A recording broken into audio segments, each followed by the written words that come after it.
12 arts અને કોમર્સની અંદર અર્થશાસ્ત્ર વિષયની અંદર આપણે લાસ્ટ પિરિયડની અંદર જે કૃષિ ક્ષેત્ર જે ચેપ્ટર હતું એની અંદર ભારતમાં વર્તમાન સમયમાં કૃષિ ક્ષેત્રની સ્થિતિ અથવા તો કે પ્રવર્તમાન સમયમાં ભારતની અંદર કૃષિ ક્ષેત્રનું શું મહત્ત્વ છે તેના 6 મુદ્દાઓની ચર્ચા કરી હતી.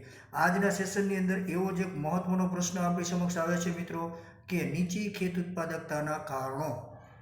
તો જોઈએ એની અંદર તો કે ભારત ખેતી પ્રધાન દેશ છે, છતાં પણ આ દેશમાં ખેતી સાથે સંકળાયેલી ઘણી બધી સમસ્યાઓ પ્રવર્તે છે. જે પૈકીની એક સમસ્યા આપણે કહી શકીએ તો એ છે વિદ્યાર્થી મિત્રો નીચી ખેત ઉત્પાદકતા. આ ખેત ઉત્પાદકતા વાસ્તવમાં પ્રતિ હેક્ટર થતા ઉત્પાદનમાં અથવા હેક્ટર દીઠ થતી આવકના સંદર્ભમાં માપવામાં આવે છે, જે વિશ્વના સ્તરો કરતાં ખૂબ જ નીચું જોવા મળે છે. તો આ માટેના કયા કયા કારણભૂત પરિબળો જવાબદાર છે ખાસ યાદ રાખજો. એના માટેના કારણભૂત પરિબળો 3 છે. એની અંદર પણ પેટા મુદ્દા પડે છે. એટલે તમને જ્યારે નીચી ખેત ઉત્પાદકતાના કારણો મુદ્દાવાઇઝ લખવાનું કહે તો અંદર મુદ્દાઓ લખીને એની અંદર પણ 2-3 લીટી લખવાની હોય, આ ભૂલાય નહીં. તો એની અંદર આપણે જોઈએ તો સંસ્થાકીય પરિબળો પહેલો મુદ્દો આવે તો કે સંસ્થાકીય પરિબળો. બીજો મુદ્દો આપણી પાસે આવે ટેકનોલોજીકલ પરિબળો. ત્રીજો મુદ્દો આપણી પાસે આવે અન્ય પરિબળો. એટલે ટોટલ કેટલા મુદ્દા થયા? મેઇન એના મુખ્ય પરિબળો 3 થયા. તો હવે એની અંદર આપણે છણાવટ કરતા જઈએ તો પહેલો જ મુદ્દો આપણી પાસે આવે સંસ્થાકીય પરિબળો.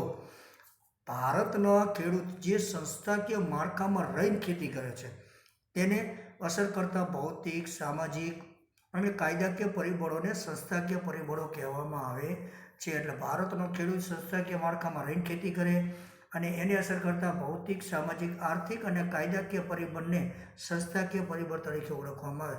ભારતમાં આવા પરિબળ ખેતી માટે અવરોધરૂપ હોય, ખેતીના વિકાસને સતત ઓછો અથવા તો નિમ્ન સ્તરનો રહ્યો છે, જેથી પણ કહી શકીએ કે ખેતીની નીચી ઉત્પાદકતા જોવા મળે છે. આ સંસ્થાકીય પરિબળોમાં અંગ્રેજોએ દાખલ કરેલી ખાસ કરીને જમીન મહેસૂલ ઉઘરાવવાની જમીનદારી પ્રથા, મહાલવારી પ્રથા અને રૈયતવારી પ્રથા 3 પ્રથા હતી. જમીનદારી પ્રથા, મહાલવારી પ્રથા અને રૈયતવારી પ્રથા જે તમે ધોરણ 10ની અંદર સમાજ વિદ્યાની અંદર અભ્યાસ કરીને આવ્યા.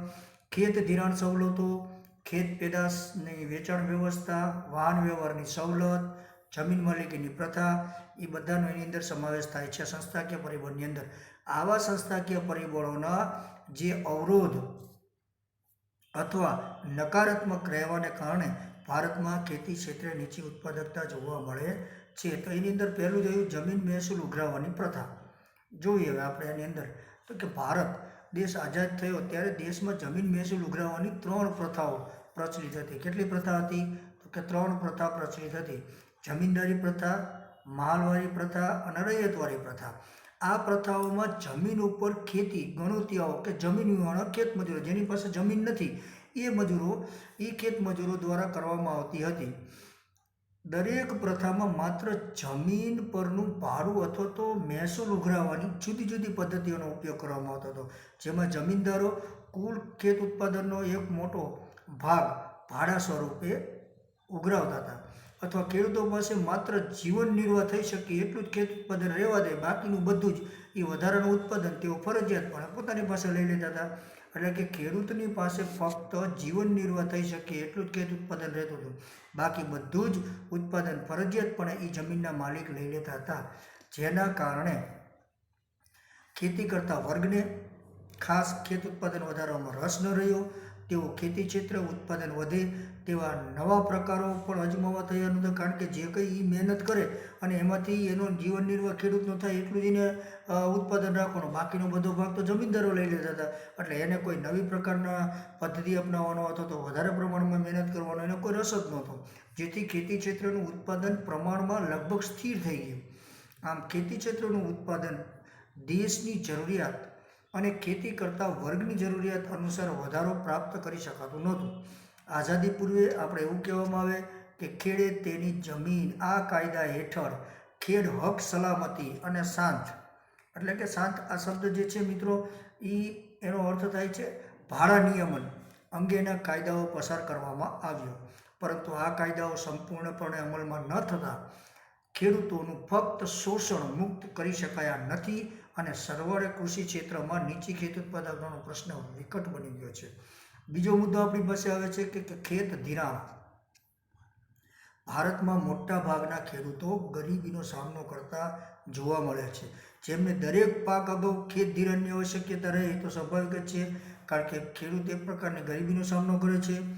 આ ખેત ધિરાણ દ્વારા એને બિયારણ હોય, ખાતર હોય, જંતુનાશક દવા વગેરેની ખરીદી કરવા શક્તિમાન બને છે અને અને ઉત્પાદન પ્રક્રિયા શક્ય બને છે.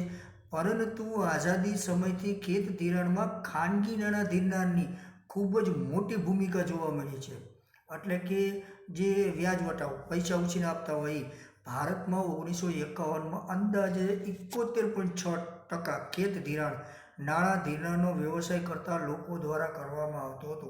આ ધિરાણ ખૂબ જ ઊંચા વ્યાજના દરે ખેડૂતોને પૂરા પાડતા હતા. આ ઉપરાંત ક્યારેક ક્યારેક હિસાબોમાં ગડબડ કરી નાખીએ તો પણ ખેડૂતોને ખાસ કરીને છેતરાતા હતા. એટલે કે એકવાર એને સાણસાવ આવી જાય જમીનદારના નાણાં ધીરનારના, પછી ખેડૂત એમાંથી છટકી શકતો નહોતો. મિત્રો, આઝાદી પછી સરકારે રાષ્ટ્રીય સ્તરે બેન્કોનું વિસ્તરણ કરતા નાણાં ધીરનારનો વ્યવસાય કરતા લોકોનું મહત્ત્વ ઘટ્યું. કારણ કે સરકારે નેશનલ કક્ષાએ એક રાષ્ટ્રીય બેંકનું ખાસ કરીને વિસ્તરણ કર્યું અને જે કંઈ નાણાં ધીરનાર લોકો હતા એનું મહત્ત્વ ઘટ્યું. સરકારે 1975થી પ્રાદેશિક ગ્રામીણ બેંક અને બેંકોનું અને 1982થી ખાસ યાદ રાખજો 1982થી નાબાર્ડ, એટલે કે એનું પૂરું નામ એક માર્કની અંદર પૂછી શકે ટૂંકા પ્રશ્નની અંદર, national bank four agriculture and rural development, નામ ફરીને યાદ રાખજો નાબાર્ડનું. 1982ની અંદર નાબાર્ડની રચના કરી અને સંસ્થાકીય ખેત ધિરાણનો વ્યાપ વધાર્યો. તેમજ સઘન પ્રયાસોને કારણે વર્તમાન સમયમાં નાણાં ધીરનારનો વ્યવસાય કરતા લોકો દ્વારા માત્ર 27% ખેત ધિરાણ પૂરું પાડવામાં આવે છે. જ્યારે બાકીનું ખેત ધિરાણ જે રહ્યું મિત્રો, બાકીનું ખેત ધિરાણ જે છે એ મોટા ભાગનું ખેત ધિરાણ વિભિન્ન સંસ્થાઓ દ્વારા પૂરું પાડવામાં આવે. આ તમામ બાબતો પરથી એવું સ્પષ્ટ થાય છે કે ખેડૂતોનો સંસ્થાકીય ખેત ધિરાણનો માધ્યમો સિવાયનો ખેત ધિરાણ મેળવવા પાછળનો ખર્ચ ઊંચો રહેતો હતો અને ખેડૂતોને ખાસ કરીને કૃષિ ક્ષેત્રની આવક નહીવત રહેતી હોવાથી ખેડૂતોને વધુ ઉત્પાદકતા મેળવવા કે ખેતીજન્ય કામ કરવાનું આકર્ષણ રહેતું નહીં, જેને કારણે પણ કૃષિ ક્ષેત્રમાં સતત નીચી ઉત્પાદકતા જોવા મળતી હતી. ત્રીજો મુદ્દો આપણી પાસે આવે મિત્રો કે કૃષિ ઉત્પાદનની વેચાણ વ્યવસ્થા. એટલે કે ભારતમાં જે ઇન્ફ્રાસ્ટ્રક્ચર જોઈએ, નબળા પાયાના માળખા ઇન્ફ્રાસ્ટ્રક્ચરને કારણે અંતિયાર ગામડાઓ જે રહ્યા એ ખેત બજારોને જોડતા યોગ્ય રોડ, જે રસ્તા કે વાહન વ્યવહારની સગવડ નહોતી. અંતિયાર વિસ્તારના જે ગામડાઓ રહ્યા એને માર્કેટિંગ યાર્ડ સુધી જોડી શકાય એવા રસ્તા નહોતા, એવા વાહન વ્યવહારની સગવડ નહોતી. ઉપરાંત ખેત બજારમાં ખેત ઉત્પાદન પછી તરત એના ભાવ, બજારના ટેકાના ભાવ, મોસમના અંતે મળતા ભાવ વચ્ચે મોટો તફાવત જોવા મળતો હતો. મોટા ભાગના જે ખેત પેદાશોના ઊંચા ભાવનો લાભ ખેડૂતોને બદલે વેપારીઓ અને એના સંગ્રહખોરીઓને મળે. એટલે કે એના જે વચેટિયા હોય, જે ભાવ હોય એના કરતાં ઓછા ભાવે ખેડૂતને એનું જે ઉત્પાદન થયું હોય એનો ભાવ આપવામાં આવતો હતો. દેવામાં ડૂબેલા ખેડૂતને દેવાની ચૂકવણી કરવા પોતાના ખેત પેદાશોને ઘણીવાર ઉત્પાદન પહેલાં જ શાહુકાર કે દલાલ વેચી દે. ઘણીવાર કે દેવામાં ખેડૂત આવી ગયો હોય તો એને ચૂકવણી કરતાં પહેલાં એ ખેત પેદાશોને જે શાહુકાર કે વચેટિયા હોય એ લઈ લે અને પછી ઊંચા ભાવે એ વેચી દે, એટલે એમાંથી લોકો નફો મેળવતા હોય. આ જે વસ્તુ રહે એટલે ઘણીવાર તો ખેડૂત પણ ઓછા માહિતીગાર હોવાથી બજાર અંગેની જાણકારી, બજાર ભાવની જાણકારી, બજારમાં વેચાણ પદ્ધતિની જાણકારી ન ધરાવતા હોય તો પોતાની ખેત ઉત્પાદનનું સારું વળતર મેળવી શકતા નથી, જેને કારણે પણ એક પ્રકારની નિરાશાવાદી પણ જોવા મળે છે. અત્યારે તો મોબાઈલની અંદર આખું જે કંઈ માર્કેટિંગ સિસ્ટમ જે રહી એનાથી તમે શું બજારમાં અત્યારે ભાવ હાલે છે અનાજનો કે ભાઈ ઘઉંનો કે જીરાનો, અને એનાથી ખેડૂતો અત્યારે વાકેફ થાય છે. તો અત્યારની પરિસ્થિતિમાં સુધારો જોવા મળે છે, પણ પહેલાં આ જે ઇન્ફ્રાસ્ટ્રક્ચર નબળી હતી એના કારણે પણ આવી બધી પરિસ્થિતિઓ જોવા મળતી હતી. એના પછીનો મુદ્દો આવ્યો ગ્રામીણ સમાજ વ્યવસ્થા. ભારતના ખેડૂતો મોટે ભાગે પ્રારબ્ધ અને અપૂરતી માહિતી ધરાવે છે. ગ્રામ સમાજ જૂની પરંપરાઓ અને વ્યવસાયથી બંધાયેલા છે. તેઓ મૂળભૂત રીતે પ્રારબ્ધવાદી હોય. ઈશ્વર એ આપેલી સમસ્યાઓ અથવા તો ખાસ કરીને ઈશ્વરે આપેલી સમસ્યા અથવા તો અભાવપણાને સ્વીકારી લે કે આ જે કંઈ કર્યું ભગવાને કર્યું છે, એમાં આપણે કંઈ ન કરી શકીએ. આ પ્રારબ્ધવાદી ખેડૂતો હતા. જેથી પોતાના જીવન નિર્વાહ પૂરતી ખેતી કરી અને સંતોષ માનતા હતા. તેઓમાં આર્થિક વિકાસ કરવા, ખેતીનો વિકાસ કરવા, આવકમાં વૃદ્ધિ કરવા, આવી જે પ્રેરણાઓ, અભિલાષાઓ કાંઈ હતી જ નહીં. એમને એવું નહોતું થતું કે આપણે આર્થિક વિકાસ વધારે ખેતી કરી તો થાય, આવકમાં વધારે વૃદ્ધિ થાય, એવી કોઈ પ્રેરણા એમના પાસે હતી નહીં. અને તેને કારણે પણ ગ્રામ્ય અર્થતંત્રનું કેન્દ્ર એવું કૃષિ ક્ષેત્ર નીચી ઉત્પાદકતા ધરાવે છે. તો આ ખાસ મહત્વની વસ્તુ આપણે અહીંયા સંસ્થાકીય પરિબળોની અંદર વિદ્યાર્થી મિત્રો આપણે જોઈ. એના પછી આપણી પાસે આવે ટેકનોલોજીકલ પરિબળ. ભારતના ખેતી ક્ષેત્રમાં પાકની બાબતમાં પરંપરાગત જૂની જે ઉત્પાદન પદ્ધતિનો ઉપયોગ થતો હતો, ખેતીના જૂના સાધન, જૂની વિચારસરણી, પદ્ધતિઓ બધી, એને કારણે પણ કૃષિ ક્ષેત્રને નિર્બળ બનાવે છે. વર્તમાન સમયમાં પણ ખેડૂતો અત્યારે ટ્રેક્ટરને બદલે પહેલાં વર્તમાન સમયની અંદર એટલે કે ખેડૂતો ટ્રેક્ટરને બદલે હળ અને બળદનો ઉપયોગ કરતા જોવા મળે છે. સુધારેલા બિયારણને બદલે પરંપરાગત બિયારણનો ઉપયોગ વાપરે છે, જે નીચી ખેતી ઉત્પાદકતા આપે છે. રાસાયણિક ખાતરની જગ્યાએ છાણિયા ખાતરનો ઉપયોગ પણ નીચી ખેત ઉત્પાદકતા સર્જે છે. એટલે કે પહેલાં જૂની ઉત્પાદન પદ્ધતિ હતી, જૂના સાધન, જૂની વિચારસરણી, આ બધી પદ્ધતિઓને કારણે કૃષિ ક્ષેત્ર નિર્બળ બનાવે છે. એક સમય વર્તમાન સમયમાં જે જૂના એટલે કે ભારતના ખેડૂતો ટ્રેક્ટરને બદલે અત્યારે તો તમે જો ટ્રેક્ટરની અંદર હળ નહીં આવી ગયા, ટ્રેક્ટરની અંદર જે ખેતી કરવામાં આવે છે, પહેલાં તો હળ હતા, બળદ હતા, એના દ્વારા થતું હતું. સુધારેલા બિયારણને બદલે પરંપરાગત રીતે બિયારણ વાપરે છે. એટલે કે એ નીચી ઉત્પાદકતા, ખાસ કરીને રાસાયણિક ખાતરની જગ્યાએ છાણિયું ખાતર વાપરો તો એની ખેત ઉત્પાદકતા નીચી રહે છે. અને બીજું કે પાક સંરક્ષણ માટે જંતુનાશક દવાઓ, નવીન પદ્ધતિઓનો ઉપયોગ ભારતનો ખેડૂત ખૂબ ઓછા પ્રમાણમાં કરે છે. ખાસ પાક માટે જંતુનાશક દવાઓ હોવી જોઈએ, જેથી ભારતનું કૃષિ ક્ષેત્ર જે મંદ ગતિએ આગળ વધે છે, એવું પણ આપણે અહીંયા કહી શકીએ છીએ. એના પછીનો મુદ્દો આપણી પાસે આવે વિદ્યાર્થી મિત્રો કે અન્ય પરિબળની અંદર 2 લઈ તો ટોટલ 4 ને એક ઓલામાં ટેકનોલોજી પરિબળમાં તો કંઈ છે નહીં. તો કે અન્ય પરિબળોની અંદર શું કહેવા માગે છે એની આપણે ચર્ચા કરી. તો કે વસ્તીનું ભારણ. ભારતના કૃષિ ક્ષેત્રની નીચી ઉત્પાદકતા પાછળનું એક મોટું કારણ ખેતી ઉપર વસ્તીનું વધારે પ્રમાણમાં ભારણ છે. વધારે પણ 70% લોકો ખેતી ઉપર આધાર રાખે. કૃષિ ઉપર વસ્તીના વધુ પડતા ભારણને કારણે રોજગારી માટે નભતા લોકોનું પ્રમાણ વધારે સમજી શકાય. ભારતની આઝાદી સમયે 72% લોકો ખેતી ક્ષેત્રમાંથી રોજગારી મેળવતા હતા. આ ટકાવારી વર્ષ 2001-2માં ઘટીને કેટલી થઈ ગઈ મિત્રો? ખાસ કરીને 58% થઈ.